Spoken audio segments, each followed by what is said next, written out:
kita lanjutkan acara kita.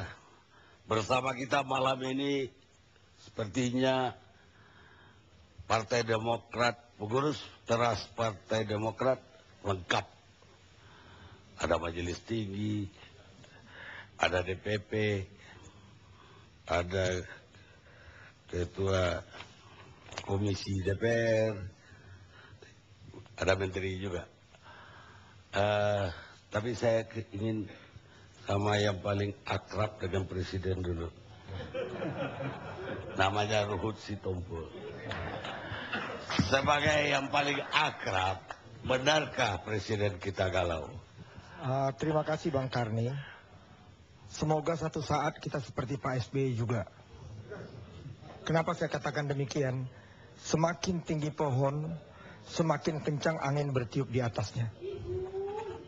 Dan pohon yang ditiup angin ini nggak usah khawatir, tetap kokoh karena akarnya sangat kuat. Yaitu kami seluruh sampai pusat dan akar rumput dari Sabang sampai Papua, Partai Demokrat. Bang Karni, kaitan dengan judul. Kalau dikaitan dengan kudeta ya udah nggak ada definisi kudetanya lagi. Kudeta itu anak bawah, kudeta orang atas. Kudeta. Ini masukkan bapak kudeta anak. Nggak ada itu ceritanya kalau bicara kudeta. Tapi yang aku enak dengarnya galau. Makanya Ruhut kebagian galau ya, bukan kudeta. Galau ini ya Bang, kulihat dengan apa yang dilakukan Pak SBY kemarin, akhirnya semua orang yang menjadi galau. Orang lainnya galau? Orang lain. Bukan Pak SBY-nya? Bukan. Contohnya yang pernah membesarkan aku, Akbar Tanjung. Ikut galau? Ikut galau. Kenapa? Di running text salah satu TV, pesaing TV One, dan akhirnya gua telepon. Apa-apaan itu yang namanya Akbar Tanjung ikut campur tangan rumah tangga kami. Ini rumah tangga kami. Kami nggak pernah mencampuri rumah tangga orang lain. Apa saling katanya? menghormati. Dia bilang keputusan SBY tidak negarawan. Galau dia. Dan aku lihat kenapa guru aku Akbar Tanjung itu begitu. Jadi salah guru ada? Bukan. Siapa yang tidak tahu Akbar Tanjung di dalam intern Golkar lagi galau. Tiap hari iklan, ARB, pollingnya nggak naik-naik. Galau dia. Apalagi terakhir ini pollingnya lebih tinggi Roma Irama, Raja Dangdut. Itu yang aku lihat Bang, itu yang galau. Bang. Galau Akbar Tanjung. Akbar Tanjung yang galau Bang. Sebagai ketua pembina ya? Ya, Partai Golkar, dia yang galau. Kalau kami enak-enak aja Bang. Nyatanya semua abang bisa lihat 8 yang disampaikan Pak SBY yang pertama, ya bersama bapak-bapak senior saya ini Majelis Tinggi, semua mematuhinya. Keluar fakta, integritas, semua menekennya. Memang kami ini jujur saja hanya ada satu matahari. Satu matahari penggagas pendiri partai, Susilo Bambang Yudhoyono. Itu partai kami Bang. Jadi kalau abang saya tadi Ridwan Saidi ngomong kadang-kadang suka kayak kumur-kumur kulihat. Kenapa? Saja. Kenapa? Gimana dia kok lebih tahu kami, cara berbicaranya. Aduh udahlah kalau Bang Anwar. Dia kan membayangkan di depan Ka'bah itu harusnya bukan itu yang muncul. Enggak, kalau urusan itu janganlah, itu urusan kita semua individu yang maha kuasa Tuhan. Udahlah, jangan kita campurin lah itu, nggak baik. Ya, itu nggak baik ya. Gimana Pak Ridwan nggak baik itu kelakuan Pak Ridwan ini? Nah, jangan kita campurin itu. Yang mana yang nggak baik? Ini kan masalah yang mana fikih. yang nggak baik? Ini masalah fikih. Fikih ibadah tetap bisa. Enggak, tapi ya? itu enggak ya, baik. Masalah akidah. Ya janganlah Bang ya. Abang aku ini kalau jam terbang aku sering ikut melihatnya. Ya. Udahlah kalau aku cerita nggak enak abang aku dia. Ya, nggak baik abangku sayang, ya. Tapi itu yang aku bilang. Kalau analisanya Effendi Ghazali gimana? Analisa Effendi Ghazali. Kalau Effendi Ghazali kan kita bisa lihat sama aku memang beda-beda tipis kawan ini. Apa beda? Apa bedanya? Jadi yang dikatakan Bang Effendi Ghazali, aku hanya mau ambil intinya begini. Pak SBY mengajarkan kami semua kader, siapapun lembaga pollingnya, termasuk lembaga pollingnya Pak Effendi Ghazali, kami hormati. Cuma Effendi punya lembaga polling. Iya, konsultan paling tidak, dia tahu. Ingat nggak, Bang, itu mengenai Jokowi akan begini-begini kan pernah cerita. Iyalah, udahlah, kita udahlah, sesama biskota jangan saling mendahului, ya. Jadi maksud aku, kami ini semua lembaga polling kami percayai untuk kami introspeksi diri. Tapi paling tidak menyelamatkan partai yang dilakukan oleh Pak SBY, jujur saja. Ini yang mungkin semua orang jadi galau. Waduh, barisan Partai Demokrat bahkan seolah-olah mengangkat Bung Anas gimana. Anas itu kan kader kami. Anas itu taat. Dia nggak ada aneh-aneh. Dia sakit manusiawi, orang bisa sakit. Kita doakan Anas cepat sembuh. Jangan kita gimana dengan sakit bisa melawan itu. Nggak ada itu. Anas dengan Pak SBY, Anas sendiri yang bilang kok. Hubungan saya dengan Pak SBY baik. Intim, nggak ada masalah. Saya menghormati 10 fakta integritas itu, kata Anas. Ini orang kau gimana sih? Aku lucu nih, nggak bisa lihat kami kompak, mau pecah belah terus janganlah. Intim, ya, intim kok, ya dia baik, ya dengan kami semua. Aku tiap hari sekarang berdoa semoga Anas lekas sembuh. Udah sembuh lagi. Apa bang? Jadi nggak ada lah. Jadi sekali lagi inti yang aku ingin katakan begini. Sesama biskota dilarang saling mendahului. Ini ditujukan ke siapa ucapan Anda itu? Kepada semua partai politik. Kita sama-sama bus. Ya udahlah, urus bus kalian, kami urus bus kami Partai Demokrat. Itu aja. Dan berbicara, ya. Dan berbicara 2014. Ya, paling tidak enak nggak sekarang udah tahun pemilu kan? Tapi apa yang dikatakan Pak SBY sebagai seorang negarawan besar? Kita selesaikan dulu masalah kita. Pemilu itu nanti. Karena itu silakan start aja duluan. Nah, orang itu perhatian ke Demokrat. Karena ini partai terbesar. Jadi ada goyangan sedikit pun orang langsung perhatian ke situ. Oh iya bang. Kalau partai kecil mana ada yang peduli. Iya tapi bang, besarnya ini karena partai kecil dari dulu kecil terus. Sedangkan ini kecil menjadi besar. Ini karena rahmat Allah bang. Kepada Pak SBY. Kepada pemimpin kami. Dan kami ikut menikmati rahmat itu bang. Makanya rakyat Indonesia itu selalu memperhatikan Partai Demokrat. Oh iya aku tahu TV One itu sayang dengan Partai Demokrat bang. Nyatanya aku diundang terus bang. Udah aku terima kasih bang. Anggota tetap lagi. Anggota tetap bang. Itu bang. Jadi kami terima kasih nanti. Aku hanya prakata ini bang.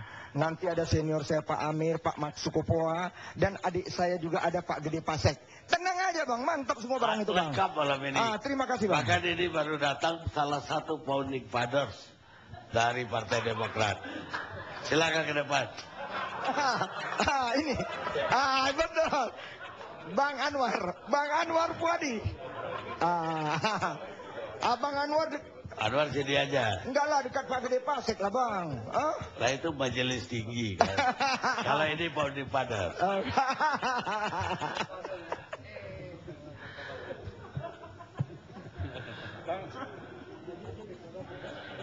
Anda dari mana? Mohon maaf Bang Karni, saya terlambat karena saya jadi presenter di Country Road TVRI. Saya pikir dari Tanah Abang bawa gitu. Ini dikasih hadiah di sini Bang. Tapi anyhow saya tinggalkan, saya langsung ke sini. Saya nggak mau pecah kongsi sama Bang Karni ini. Ya sip. Ini pendiri. Sebagai pendiri Partai Demokrat. Tadi kita udah membahas ini. Ruhut yang terakhir.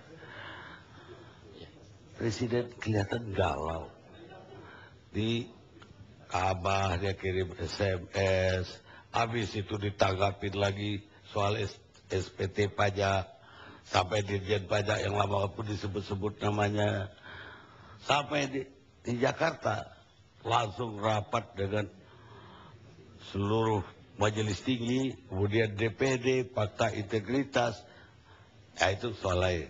Soal galau dulu. Menurut Anda galau nggak Presiden? Begini Bang Karni. Sebetulnya dengan suasana yang hiruk pikuk sekarang ini, saya sebetulnya berbahagia. Bangga saya mendirikan suatu partai yang sangat dipikirkan oleh masyarakat. Dipikirkan. Dipikirkan oleh Benar seluruh kan masyarakat.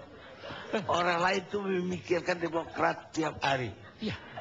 Tiap hari orang memikirkan Partai Demokrat. Orang mau tahu what's next, gitu kan? Kalau bahasa Palembangnya. Ya, apa yang akan terjadi selanjutnya? Nggak ada sejak hilang berapa lama ini bahasanya separuh Indonesia, separuh Inggris. Apa yang terjadi, saudara? Ya? Ini mungkin karena pengaruh kampung saya Palembang itu pakai bahasa Inggris. Oh. Iya. Oh gitu galau. Gitu galo. Kadang-kadang ngomong gitu gilo.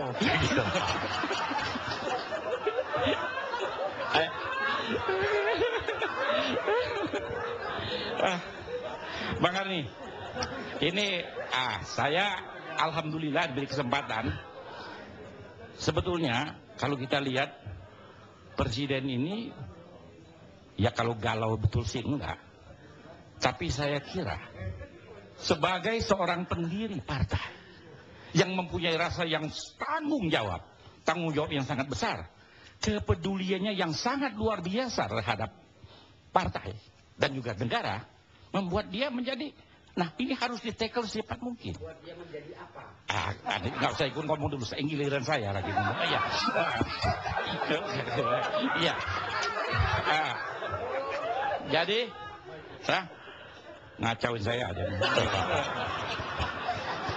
Di lain pihak, ini Anas Urbaningrum. Anas Urbaningrum juga, dia menjadi risau dengan sesuatu yang sedemikian ini. Karena apa? Karena dia juga punya amanat. Dia menanggung, dia bertanggung jawab atas amanat yang telah diberikan oleh Kongres kepadanya. Jadi di lain pihak juga kita semuanya ada. Kenapa Presiden agak galau? Kenapa Anas misalnya risau? Ya kan rasa tanggung jawab dia yang besar sebagai orang yang ditunjuk, diberi amanah untuk memimpin Partai Demokrat. Jadi benarlah beliau galau menurut saya kira tidak, Bang. Loh tadi Anda bilang wajar. Agak sedikit galau wajar aja kalau melihat suasana yang sebegini misalnya kan. Tapi yang sebetulnya Pak SBY ini, Pak, dia mempunyai 3 orang putra kandung. Siapa ini? Yang pertama Agus Harimurti. Yang kedua Edi Baskoro. Yang ketiga, dia punya anak kandung satu lagi. Partai Demokrat, Bang. Ini anak kandung beliau. Jadi, bagaimanapun juga, sikap beliau terhadap Partai Demokrat itu terhadap anaknya sendiri. Tidak ada harimau lapar yang makan anaknya. Belum ada, Bang Karni. Tidak ada harimau. Harimau Sumatera, harimau Jawa, apalagi harimau Palembang. Nggak bakalan harimau itu, walaupun selapar-laparnya dia makan anaknya. Nggak pernah terjadi. Itu. Nah jadi kita wajar gitu. Dan beliau, Pak SBY ini melihat suasana. Ini boleh saya menggurui Bang Karni sedikit? Boleh. Kalau boleh saya mengatakan bahwa menurut Dante Alighieri. Dante Alighieri ini adalah seorang pujangga, orang pintar, filsuf Itali. Yang mengarang buku namanya Divina Commedia. Itu bahasa Itali. Kalau di Inggris kan Divine Comedy. Kalau di Indonesia kan komedi ilahi. Dia mengatakan the hottest places in hell are reserved for those who in a period of moral crisis maintains their neutrality. Neraka jahanam itu diperuntukkan kepada mereka pada saat yang krisis tetap mempertahankan kenetralitasan mereka. Nah, beliau ambil langkah. Dalam pengajiannya Anwar Fuadi sekarang. Gak kemakan udah sama kita. Tapi untuk FPD Ghazali tadi itu Obama itu jarang bicara sama pers. Tapi setiap dia berbicara sama orang itu persnya dihadirkan. Sudah ada. Ya. Rehat sejenak.